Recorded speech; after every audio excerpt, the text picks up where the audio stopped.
The following is an excerpt from A School Story by M.R James. "Come," he said. "Come! There's a burglar getting in through Sampson's window." As soon as I could speak, I said, "Well, why not call out and wake everybody up?" No, he said.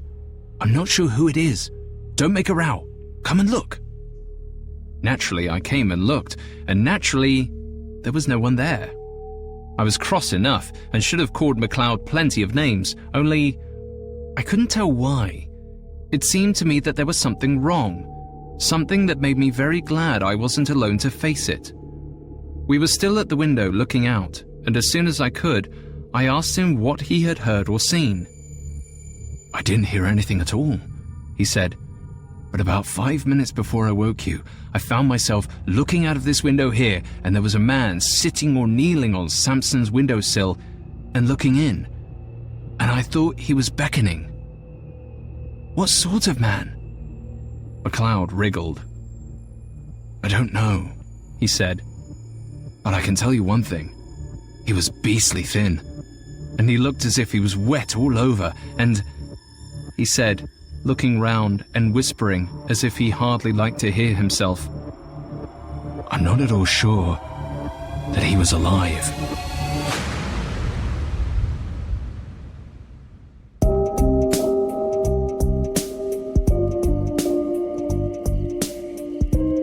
Hi everyone, I'm Alistair Murden, and this is Haunted Places Ghost Story. The story comes from renowned English horror writer M.R James.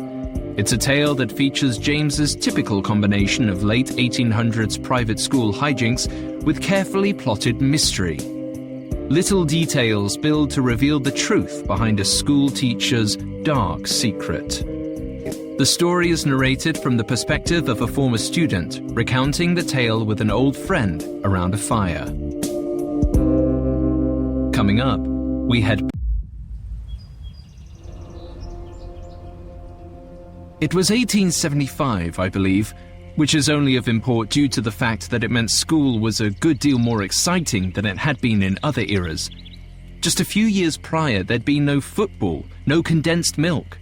The women's fashions had become considerably more seemly, not that we ever saw a woman.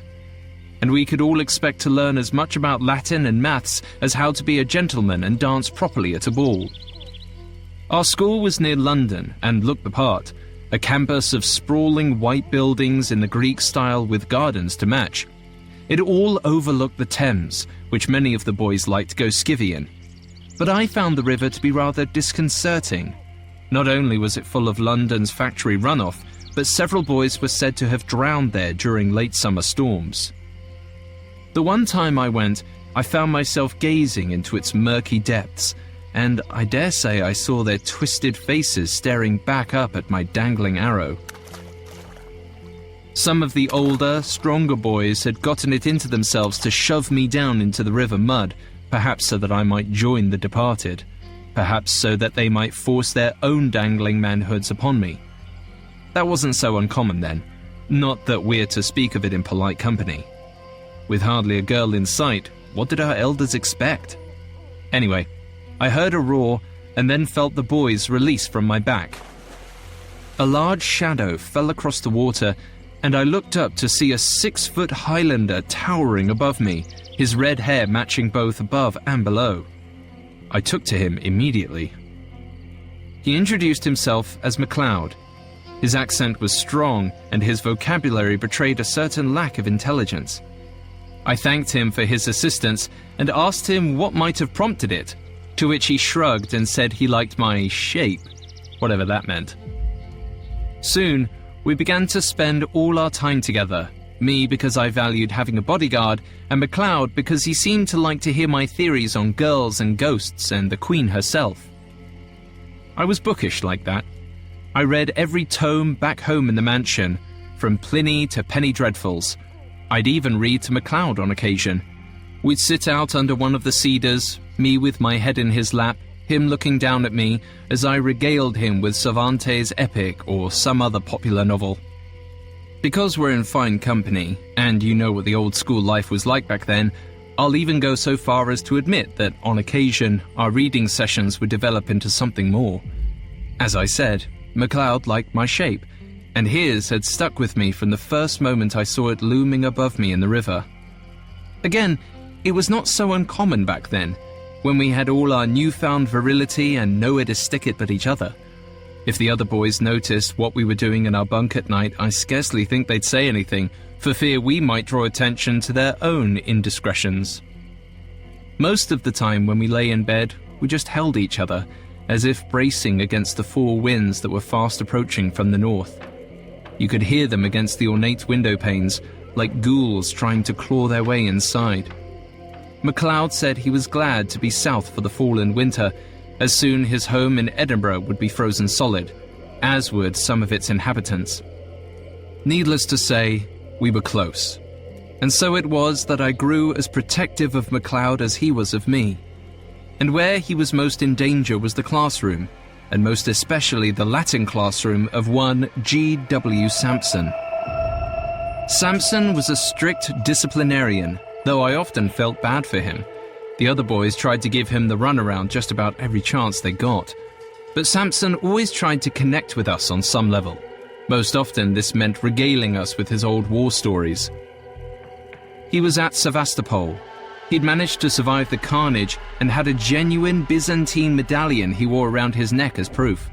His initials were carved into the back of it, GWS. Of course, the other cads in the classroom didn't care a lick, asking if he'd had a chance to lay a peck on Florence Nightingale. The room erupted in laughter, and the perpetrator was promptly smacked and sent to the headmaster's office. We returned to the lesson at hand, a bit of the old conjugation. You remember, ego curo celerite this, and ire ad tabernum that. I mentioned that MacLeod was always in danger in the classroom, and that was especially true here. As each of us carved out our own sentences using steel point and paper, MacLeod just sat, scratching his head. Words simply did not come easy to him, much less dead words from an ancient society. Yet Sampson would still call upon him every time, knowing full well MacLeod didn't have the answer. He'd let him squirm, stammering and guessing at nonsense in front of the whole class. And of course those cretins would then mock him, mock his accent and his lack of wits. They'd get a clock on the saucebox from MacLeod in turn, and then MacLeod receive his own smack from Sampson, and a trip to the headmaster's. I always felt it somewhat unjust. If I could, I'd sometimes step in, offering a bit of my own answer to appease Sampson and prevent the whole fiasco. But often I'd be silenced, and MacLeod forced to speak. That day's lesson was especially wrought with anxiety, as Sampson decided that our torture was to be the conjugation of the verb memenese, to remember. Each of us was to use it in a sentence on a piece of paper, and Sampson would then collect them one by one. I was first on the far side of the room. I wrote, "I remember my father." Sampson read it aloud and approved, saying that he bet I did, knowing my father was one of the wealthiest textile owners on the Thames. He then moved on to the next boy, who wrote, "He remembers his book," to which Sampson said he had better, and so on and so forth. This, of course, ended with MacLeod, who, last in the lineup, was still struggling to write a single word. Sampson immediately admonished him, and laughter erupted from around the room. I could see MacLeod turn red and wipe sweat from his brow. Sampson tapped his foot, saying something to the effect of, "I'm waiting, old chap." But then something happened. A wave overtook the slow Highlander. He grabbed up his steel point, and within what felt less than a second, had scribbled a rather lengthy sentence onto his paper. He handed it to Sampson, as if sending a headline off to press. Sampson examined it, at first skeptical, then increasingly disturbed. His hand trembled. His gaze went back and forth from MacLeod to the paper. One of the other boys noticed and asked what on earth MacLeod could have possibly written. But before Sampson could answer, the bell chimed. It was noon, time for luncheon. The boys jumped to their feet, heading for the door, but Sampson cast a stern look upon MacLeod, indicating that he was to stay behind. Not eager to be separated from my bodyguard, I waited in the hall. He emerged about 5 minutes hence, looking more poked up than usual, like he was in deep trouble. When I asked him what that had all been about, he told me he could hardly figure it himself. He thought Samson was upset with him, though he didn't know why. I wondered if MacLeod had written some rot like the other boys were wont to do, but he said that was just it. He hadn't written anything vulgar at all. But he wasn't sure why, or for that matter how, he had written what he had written. When I asked him what it said, he started to struggle, but eventually he got it out. Memento pute interquatuo taxos. Well, I hadn't the slightest idea what that could mean. How in Fiddler's Green did MacLeod? But he said he did, or at least he could see it. I would have thought him completely gone, but then he described to me how, in his head, he could distinctly picture a well surrounded by trees, very specific trees, dark and with berries. I thought he meant mountain ashes, but then he corrected me, saying they were yews. I guffawed at him. It was the same thing, and besides, how did he know? He didn't. Samson had told him. And Samson also knew what the phrase meant. Remember the well among the 4 yews. I was baffled. Borderline illiterate MacLeod had managed to write a Latin sentence more complex than anything I might manage on my own. A sentence accompanied by a vision of an ominous well surrounded by berry bushes. Even then, knowing as little as we did, it was unsettling. I inquired further, but MacLeod said Samson just prodded him with questions about his home, his people, that sort of thing. Then he'd let him go with no further chastisement. And so, we let the matter pass, turning our minds instead to the gardens, where our schoolmates were debating the finer points of the London Football Association's official rules. But something wouldn't allow me to focus my attention on the argument. Samson's trembling hand and terrified expression were all I could think about. I could have hardly guessed that back in the classroom, G.W. Samson himself was sure that he had been contacted by a very unwelcome spectre from his past. Next, the boys learn what Mr. Samson is hiding. Hi listeners, Alistair here with a quick but special announcement. The newest Spotify original from Parcast is unlocking the mysteries of superstitions. If you've ever broken a mirror or walked under a ladder, you know the feeling. You've just doomed yourself to bad luck. But have you really been marked for misfortune? Every week on Superstitions, take a closer look at eerie, almost mystical beliefs and practices that might just have the power to change our fates. Can holding your breath while passing a cemetery save your life? Will carrying a rabbit's foot bring you luck? How can you go through life always avoiding the number 13? And why should you try? They may seem mystical or even completely illogical, but one thing is certain: you ignore them at your own risk. You can find and follow Superstitions free on Spotify or wherever you get your podcasts. To hear more Parcast shows, search Parcast Network in the Spotify search bar and find a growing slate of thrilling new series to enjoy.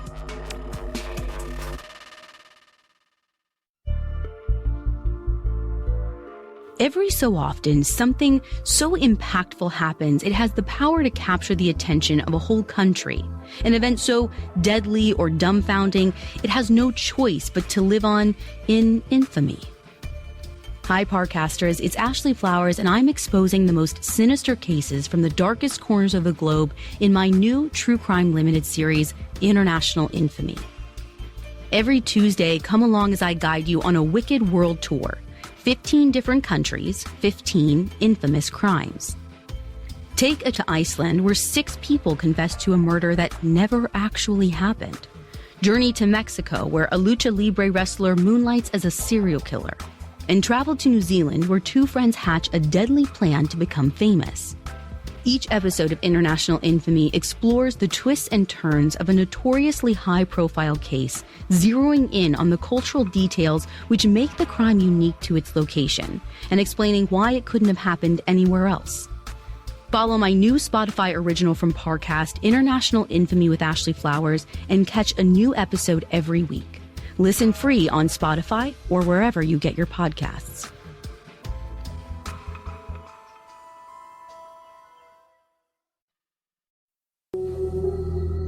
Now, back to the story.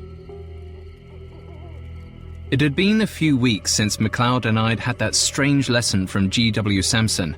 The miserable old sod had become disturbed when, in Latin, MacLeod wrote out the phrase "memento pute inter quator taxos," or "remember the well among the four ewes."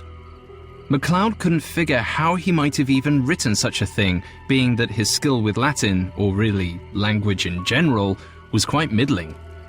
He wasn't as sophisticated as us London chaps. But of course, all we could do was say, "Damned if I know" about the whole thing and move on with our lives. Even if, privately, I still was quite preoccupied with the sense of anxiety that the situation brought about. It helped that shortly thereafter, MacLeod came down with a bit of the flu and was put up for weeks. Being that he was my main chuckaboo and my only protection from the other boys, I spent most of my time between classes at his bedside. But then he got better after a spell, and soon we found ourselves back in that old room conjugating. Or, in MacLeod's case, failing to conjugate. Actually, if I recall correctly, this particular session Sampson had us slaving on that most insidious of grammatical situations, the conditional sentence. Not just Latin, but Latin in the future. I knew my friend was bound for disaster. For my part, I was a bit cheeky and wrote out, "I will graduate head of my class." Once I was reasonably sure that what I'd written made a lick of sense, I looked up to find that Sampson was collecting the papers rather than reading them aloud. It seemed perhaps he decided to have a bit of mercy on poor MacLeod. But boring for me, though, having to sit and twiddle one's thumbs while the teacher rifles through papers. As luck would have it, I didn't have to twiddle long, for shortly after collecting each paper, Sampson stumbled back in his chair with a look of shock wrought across his face. He cleared his throat, promptly sat up, and shot out of the room like Napoleon at Waterloo. For a moment, us boys forgot our rivalry and looked at each other with equal parts amusement and curiosity. For what could have driven Sampson from the room but a particularly dismal display of vulgarity on one of our papers? I was first to approach the desk, though I shook a bit with apprehension. I could get a good smack if Sampson came back in and saw me rummaging through his personal things. But soon, the other boys joined me. Shuffling through the papers, I saw the usual combination of poor grammar and even poorer penmanship. But something amongst the rot stuck out to me as especially odd. One of them was written in red. I asked the lot who had gone to the effort to procure such a unique colour ink, but they all swore up and down that they were all using the standard inky midnight. Not believing them, I passed the paper around, but they shook their heads, swearing by the Empress of India herself that it wasn't theirs. And so I took it back and, still quite sceptical of these fiends, counted up the papers. There were quite a few, as there were quite a few of us in the class. The boys numbered 16 in total. However, as I shuffled the papers, the count came up to 17. I thought perhaps I'd made a mistake, so I shuffled them again. But no, they still came up 17. There was an extra paper, and like as not, it seemed it was the one in red ink. Being the only halfway acceptable student in the whole bunch, I took it upon myself to translate the page. In Latin it said, "Si tu non veneris ad me, ego veniam ad te." Bit tricky. Definitely beyond my classmates. I called to MacLeod to ensure he hadn't another of his spells. But he showed me his paper, which contained but 2 words that amounted to less than bow wow mutton. I took my own stab at translating the red page. Go my way? No. Come here or there? Not quite. But then I settled on it. If you don't come to me, I'll come to you. My stomach dropped and my skin prickled. I knew immediately that my private fear had come true. There was more to Samson's behavior than we realized. Someone was threatening him. But who could have written such a thing? We all saw Samson collect the papers. How could this one have slipped in? After a fashion, Samson did return to the room, but he hardly offered us a nod, staggering about like a lump, glancing back at the paper as if he were dreaming it. He told us that would be all for today, and he left, not even bothering to pick up his things from the desk. You know, I still have the paper. I'd show it to you now, save for the fact that later that afternoon, as I looked at it in my locker, I found it was completely blank. As smooth as a fly rink, save for the finger smudge that I had made upon it, which was how I could be sure that it was indeed the same paper. Quite later on, I would try a number of tests on it, tricks to see if the ink might have somehow faded or even been of some unique chemical that only appeared under the right conditions. I swear I'm not attempting to sell you a dog. The ink and the message had completely disappeared. That night, old MacLeod and I were once again in my bunk, but we weren't playing at anything. We merely held each other, struggling with the knowledge of that afternoon's events. But then MacLeod turned from me, somehow drawn by something happening just outside the window.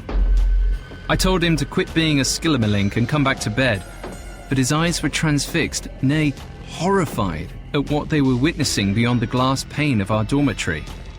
I'll admit to a complete lack of courageous behavior on my part.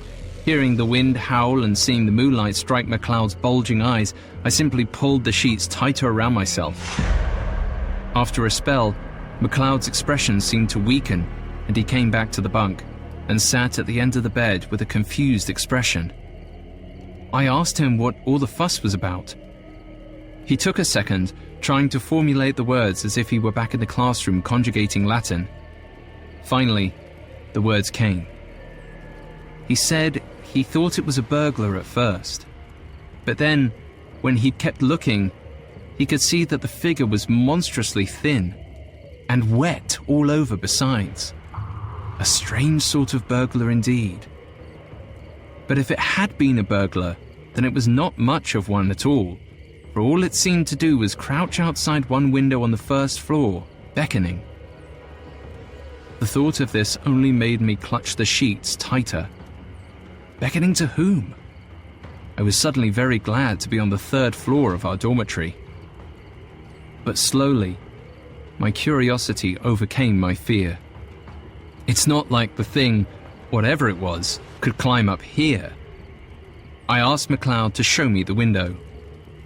We journeyed over, and MacLeod indicated to the part of the building in question. It took me no time at all to recognize where he was pointing. It was the main building across the gardens from our dormitory. On the first floor was where the old professors slept. And if I wasn't totally off my rocker, that particular window belonged to the room of none other than G.W. Samson. I meekly suggested that we might go and warn him, or at least that would be the thing to do, ethically speaking. Not that I really wanted to, or could make my feet move for that matter. But MacLeod, in a surprising moment of clarity, said I wouldn't even be suggesting such a thing if I had seen what he had. Felt the pull, the unmistakable tug that had drawn him from the bed to the window. Not a sound, just a feeling. And I hadn't seen the burglar. A figure I was still trying to pretend was a common thief, but that MacLeod was now convinced had been a ghost, a demon, a creature that was altogether unholy. It may not surprise you to learn that the next morning we discovered that G.W. Samson had vanished. It seems strange now, but looking back, I don't think MacLeod nor I ever said a word to anyone about what we had seen. Perhaps I just didn't want the trouble, but truly, I think at that point, we both couldn't quite stomach a further inquiry. To scratch the itch of the supernatural that had so uncomfortably made its way into our lives. That is not, however, where the story ends. Some years later, one of the boys from Latin class went away to Ireland on holiday.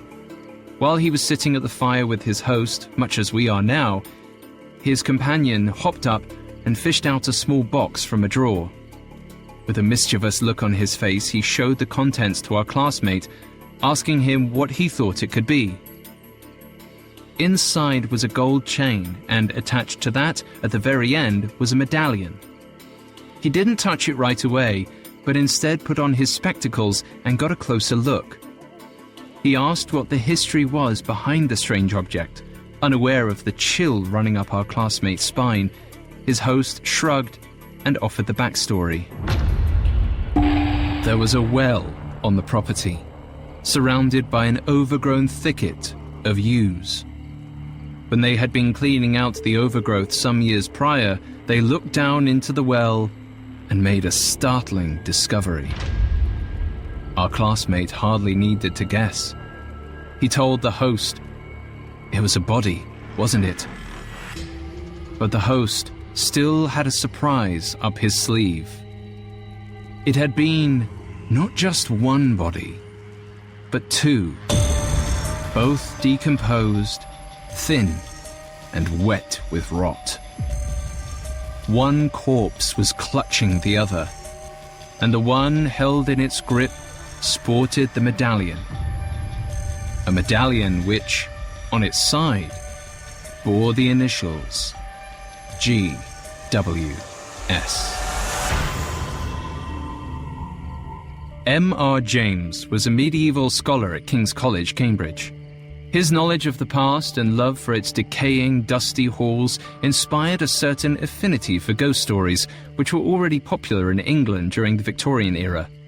But M.R. James's stories stand out in comparison for their tropes, as well as their timelessness. As we'll see in future episodes adapting James's stories, they typically include an academic setting, as well as some object from the past. The past coming back to tear down the peaceful facade of Victorian and later Edwardian England is a common theme. But James' writing also has a certain ambiguity, a refusal to connect all the dots for the audience that lends it to a modern, sophisticated feel, like a stylized horror movie. This allows us to interpret the horror in different ways. In A School Story, it is clear that some phantom from Samson's past dragged him down the well. But beyond that, we decide for ourselves who or what it was. Perhaps a murdered colleague, a girlfriend, or boyfriend.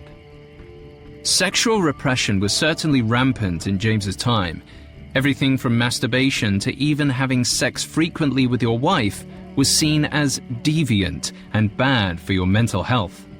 By 1885, homosexual activity of any kind was illegal in England. James's own sexuality has at times been debated, as there are no writings indicating that he ever had a physical relationship with anyone. However, as author and James expert Jane Manley-Piddock notes, some of his contemporaries suggest he was prone to platonic affairs with boys and was generally considered by his peers to be a sort of arrested development Peter Pan case. And so, we can imagine that, in A School Story, G.W. Sampson's haunted past might very well have to do with some sort of sexual indiscretion that he thought was buried. This anxiety over having your secrets made public or the past come back to destroy your present was very real for anyone in England at the turn of the century. Whether you were a schoolboy fooling around with a friend, an unhappy wife having an affair, or a sexually stunted writer, everyone had something to hide, and therefore, something to fear. And of course, this is still true for many of us today. Hope that your secrets stay buried in whatever well you left them in. Because if they don't, they might just show up in the night, beckoning at your window.